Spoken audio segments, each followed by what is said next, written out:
This is what's been on my top watch list, and honestly, to my regret, I didn't buy enough of any of these things because I've been watching it for like 9 months, and then they just kept going and going and going, and sometimes you waited for a pullback, and, the pullback you get is very different. So this sort of dip, you don't really get too many big dips, but, like, that's stocks for you.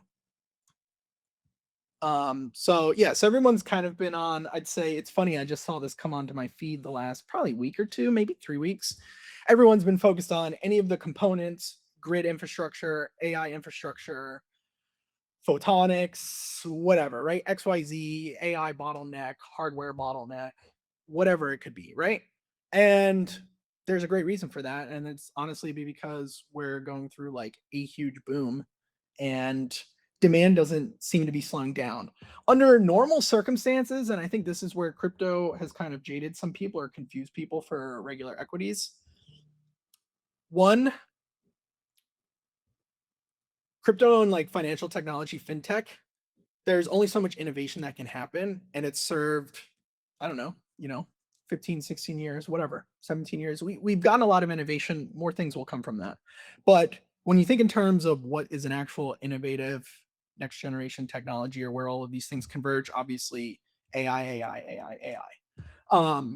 If it was just like a fun thing with NFTs and we are all trying experimental decentralized finance and other sort of financial instruments, like great, right? You're going to have your boom and your bust.